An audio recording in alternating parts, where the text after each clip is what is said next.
Selamat pagi, selamat siang, selamat sore, selamat malam semua. Perkenalkan kami kelompok 22 dari mata kuliah Komunikasi Data dan Jaringan Komputer. Di video kali ini kami akan menjelaskan mengenai rancangan jaringan gedung Dekanat FMIPA yang menjadi lokasi survei kami. Namun sebelum itu izinkan kami untuk memperkenalkan diri kami terlebih dahulu. Baik, perkenalkan saya Kade Ayu Lenita Divinasari dengan NIM akhir 020. Saya Iputra Arisno Wardana dengan akhiran NIM 2408561044.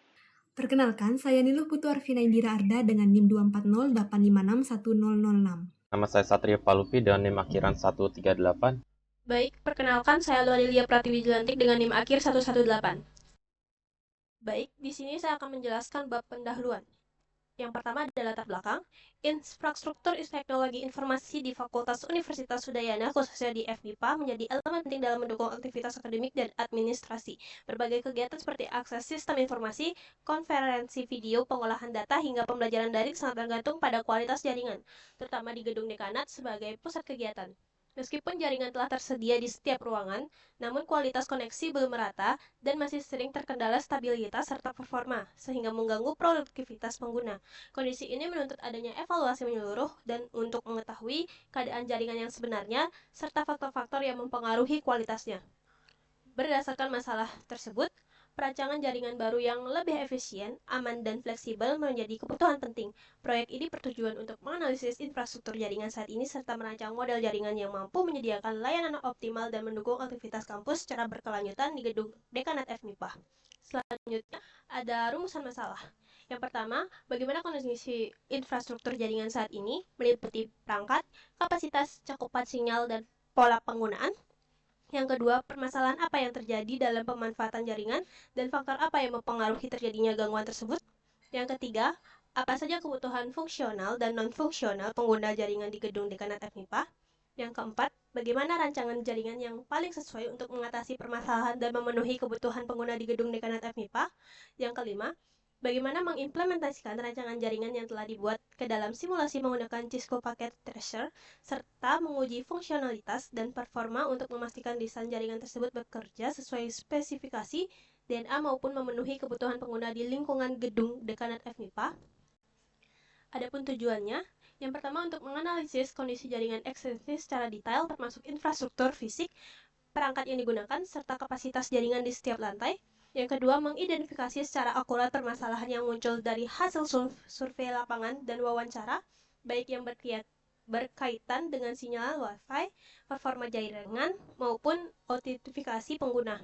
Yang ketiga, mengidentifikasi kebutuhan pengguna berdasarkan aktivitas harian untuk merumuskan spesifikasi teknis jaringan baru yang mampu mendukung aktivitas akademik, penelitian, dan administrasi secara optimal. Yang keempat, merancang topologi fisik atau penempatan perangkat dan pengkabelan, dan juga topologi logikal atau skema pengalamatan IP, subnetting, dan implementasi VLAN yang efisien, scalable, dan aman sebagai solusi untuk mengatasi permasalahan jaringan yang ada. Yang kelima, mengimplementasikan perancangan jaringan baru ke dalam lingkungan simulasi menggunakan perangkat lunak seperti Cisco Packet Tracer. Simulasi ini bertujuan untuk memvalidasi fungsionalitas, menguji kinerja, dan membuktikan bahwa rancangan yang diusulkan telah berjalan sesuai dengan spesifikasi dan mampu memenuhi kebutuhan pengguna. Selanjutnya ada manfaat. Yang pertama, itu untuk memberikan pengalaman praktis secara langsung dalam penerapan dan pengujian konsep-konsep jaringan lanjutan, termasuk subnetting, VLSM, dan konfigurasi perangkat jaringan dalam lingkungan simulasi. Yang kedua, mahasiswa akan memperoleh pemahaman mendalam mengenai implementasi dan dinamika komunikasi data di lingkungan operasional fakultas yang sesungguhnya, bukan hanya di studi kasus di kelas saja. Selanjutnya yang ketiga, menghasilkan dokumen rancangan topologi jaringan baru yang terperinci, yang dapat digunakan untuk unit TI fakultas sebagai rekomendasi teknis yang valid untuk pengembangan dan perbaikan jaringan. Dan yang terakhir, untuk menyediakan usulan solusi yang secara spesifik dirancang untuk mengatasi permasalahan nyata dan yang bertujuan meningkatkan stabilitas dan efisiensi C. Operasional jaringan fakultas. Selanjutnya itu bagian analisis. Jadi kami melakukan analisis pada gedung dekanat Fakultas MIPA. Proses pengumpulan data yang kami lakukan ada 2 cara, yaitu survei langsung dan juga wawancara dengan staf pengguna. Jadi gedung ini terdiri dari 4 lantai yang memiliki fungsi utama sebagai pusat kegiatan akademik serta administrasi yang dapat dilihat dari jenis-jenis ruangan yang ada pada gedung ini. Kami juga melakukan identifikasi kebutuhan jaringan pada masing-masing lantai, dengan rincian yang dapat dilihat pada layar yang ditampilkan. Kemudian untuk memperoleh gambaran yang lebih detail lagi mengenai kondisi jaringan serta kebutuhan di lingkungan gedung, kami melakukan sesi wawancara. Pertama, untuk kondisi infrastruktur fisik, seluruh ruangan sudah memiliki port LAN, namun pemakaiannya memang belum optimal. Wi-Fi umumnya baik kecuali pada beberapa ruangan, contohnya seperti 1.4 yang sering bermasalah. Kemudian untuk inventaris perangkat dan kapasitas, terdapat 14 hingga 18 access point, beberapa switch per lantai, dan juga puluhan PC. Hampir semua berangkat berjalan dengan baik meskipun pernah ada satu akses point yang rusak. Wi-Fi menjadi akses utama dan LAN hanya dipakai untuk kebutuhan yang penting. Kemudian untuk kebutuhan pengguna fungsional, jaringan digunakan untuk administrasi, perkuliahan, dan Zoom. Bandwidth yang sebesar 50 Mbps dinilai cukup dan LAN diprioritaskan untuk aktivitas yang membutuhkan kestabilan tinggi. Kemudian untuk kebutuhan non-fungsional, keamanan, performa, dan reliability, Wi-Fi memakai autentikasi MSU, dan kendala utama itu ada pada beberapa ruangan, contohnya seperti 1.4, dan login Wi-Fi MSU yang sering harus diulang berkali-kali. Kemudian untuk permasalahan dan tantangan, keluhan terbanyak itu berasal dari Wi-Fi, terutama login Wi-Fi MSU dan akses di ruangan 1.4. Selain itu, jaringan relatif stabil. Kemudian untuk harapan dan rencana pengembangan itu tidak ada rencana penambahan ruangan sejauh ini atau perangkat baru, tetapi pengelolaan berharap agar ada perbaikan akses point dan juga peningkatan kualitas koneksi LAN. Selanjutnya yaitu bab pembahasan yang membahas mengenai identifikasi masalah. Yang pertama ada identifikasi masalah jaringan. Survei dan wawancara itu menunjukkan bahwa jaringan di gedung dekanat FMIPA menghadapi sedikit kendala yang mempengaruhi kenyamanan pengguna. Salah satunya yaitu distribusi sinyal Wi-Fi yang belum merata, sehingga ada ruangan yang kesulitan untuk mengakses jaringan, terutama ruang 1.4 yang menjadi titik paling bermasalah. Terkait dengan struktur dan perangkat, gedung ini telah dilengkapi dengan perangkat jaringan di setiap lantainya, namun beberapa akses point dilaporkan rusak sehingga menurunkan kualitas layanan jaringan wireless. Terkait dengan kebutuhan pengguna, aktivitas utama di gedung ini yaitu administrasi, perkuliahan daring maupun luring, serta konferensi video seperti Zoom itu membutuhkan koneksi yang stabil. Dengan bandwidth sekitar 50 Mbps, pengguna merasa kebutuhan dasar cukup terpenuhi, namun kestabilan koneksi masih menjadi prioritas. Terkait dengan keamanan jaringan dinilai cukup baik dengan autentikasi MSU, namun pengguna sering mengalami masalah login yang berulang hingga menyebabkan pemutusan koneksi. Hal ini menandakan perlunya peningkatan manajemen perangkat dan optimasi jangkauan sinyal.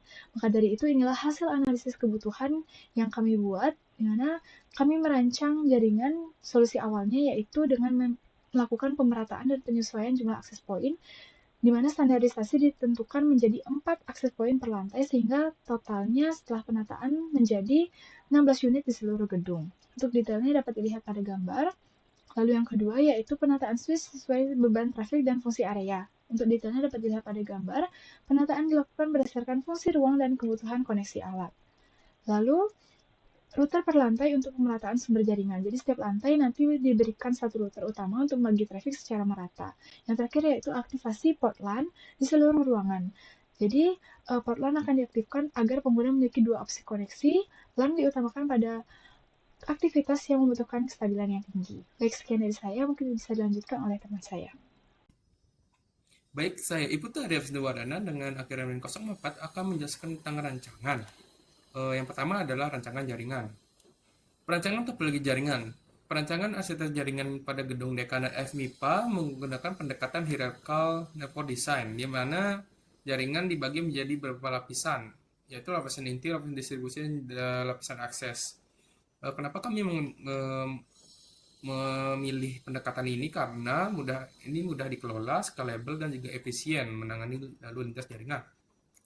Adapun topologi fisiknya, untuk topologi fisik kita menggunakan hierarchical extended stack topologi yang dimana lantai 1, 3, dan 4 memiliki router yang bertindak sebagai cabang yang terhubung pada switch backbone di lantai 2 dan akan terhubung pada router pusat di lantai 2. Selain itu, jaringan setiap router diperluas dengan menghubungkan dengan switch sebagai penghubung antar end device di masing-masing lantai. Nah, adapun pusat distribusi berada di ruang server lantai 2. Nah, lantai ini terdapat router utama sebagai gerbang utama menuju jaringan USB dan juga terdapat switch backbone sebagai titik yang menghubungkan router tiap lantai. Adapun distribusi per lantainya pada lantai 1 dan 3 dan 4 memiliki titik distribusi lokal yang terdiri dari router dan switch. Perangkat ini ditempatkan pada ruangan server tiap lantai. Adapun jalur kabel backbone, untuk jalur komunikasinya ini dibangun dengan sistem perkabelan vertikal. Kabel ditarik dari router lantai 1, 3, dan 4 menuju switch backbone di lantai 2 dan switch backbone akan terhubung pada router lantai 2. Untuk media transmisi yang kami gunakan yaitu UTP Cat 6 untuk koneksi antar router dan kabel fiber optik khusus untuk koneksi dari router lantai 2 menuju USB. Adapun topologi logisnya, yang pertama membahas arsitektur distributed routing. Pada rancangan ini, kita menerapkan distributed routing untuk menerapkan satu router di setiap lantai dengan total 4 router. Tujuannya adalah untuk memecah jaringan gedung menjadi 4 broadcast domain terpisah. Manfaatnya adalah menerapkan ini itu jika terjadi broadcast storm atau serangan virus di lantai 3, maka lalu lintas di lantai 1, 2, 4 tidak akan terganggu karena tiap lantai memiliki lalu lintas data lokal. Selanjutnya alur data, komunikasi antar PC dalam satu lantai akan ditangani oleh switch yang terdapat pada lantai tersebut. Setelah dari switch akan diteruskan ke router. Jika router tersebut cabang, maka akan diteruskan ke switch backbone, lalu diteruskan ke router pusat, setelah itu diteruskan ke USB. Jika router tersebut pusat, maka akan langsung ke USB. Nah, di sini ada sedikit contoh, jika PC lantai 1 ingin ke PC lantai 4, maka data dari PC lantai 1 menuju ke switch lantai 1 dulu, baru ke router lantai 1, terus ke switch backbone, terus ke router lantai 2, maka terus balik lagi ke switch backbone, baru dia menuju router lantai 4. Setelah itu dari router lantai 4 kita ke switch lantai 4, setelah itu ke PC lantai 4. Baik, selanjutnya ada strategi koneksi internet. Kami untuk efisiensi routing, kami koneksi ke USB atau internetnya dikonfigurasi menggunakan default route. Router di lantai 1, 3, 4 memiliki default route mengarah ke router pusat di lantai 2. Router pusat di lantai 2 memiliki default route mengarah ke USB. Ini dilakukan untuk data yang tujuannya nggak dikenali akan otomatis ke jalur internet universitas. Adapun perancangan pengamatan IP, untuk perancangan IP kita menggunakan metode VLSM, Variable Length Subnet Mask, karena dengan metode ini subnet yang digunakan akan menggunakan banyak host. Yang menggunakannya membuatnya efisien dan tidak boros. Selain VLSM, perancangan ini menggunakan hierarchical addressing scheme. Adapun strategi pengamatannya, untuk dalam pengamatan ini kami menerapkan pemisahan kelas alamat IP berdasarkan fungsi jaringan untuk meningkatkan keamanan dan kemudahan identifikasi lalu lintas data. Untuk jaringan backbone kita menggunakan alamat kelas A private yaitu 10.10.xx. Subnettingnya kita menggunakan /29 yang menyediakan 6 host. Ini digunakan karena rancangan ini hanya menggunakan 5 host yang membuat efisien dan tidak boros menggunakan subnetting. Dan untuk jaringan pengguna, kita menggunakan alamat kelas C private yaitu 192.168.xx. Digit yang ketiga digunakan penanda lantai yang menggunakan administrasi. Contohnya titik 10 untuk lantai 1, titik 20 untuk lantai 2, titik 30 untuk lantai 3, dan titik 40 untuk lantai 4. Subnetting menggunakan /25 yang menyediakan 126 host untuk jaringan di lantai 4, /24 menyediakan 250 host untuk jaringan di lantai 1, 2, 3. /25 digunakan di lantai 4 karena di lantai ini hanya digunakan oleh TU dan P3 fakultas yang jumlahnya tidak terlalu banyak dan juga jarang dilalui oleh mahasiswa. Maka /25 ini cukup banget. Dan /24 digunakan di lantai 1, 2, 3 karena pada lantai ini digunakan oleh banyak mahasiswa dan juga dosen. Adapun spesifikasi perangkat kerasnya, yang pertama kita ada perangkat routing. Untuk perangkat routing kami di lantai 2 memakai Cisco ISR 4331. Untuk di tracernya kami juga memakai Cisco 4331 dengan spesifikasi berikut. Untuk di lokasi lantai 1, 3, 4 kami menggunakan Cisco ISR 4221. Tapi kalau di tracer kita pakai 2911 dengan Cisco ISR 4221 ini dengan spesifikasi berikut. Dan ada pun perangkat switchingnya. Untuk di lantai 2 kami memakai Cisco Catalyst 3650, untuk di tracer juga sama, pakai Cisco 3650 untuk backbone di sini. Untuk dengan spesifikasi berikut, yang di seluruh lantai memakai Cisco Catalyst 2960X, masih sama seperti di tracer, memakai Cisco 2960 sebagai switch yang akan menghubungkan dengan end device dengan spesifikasi berikut.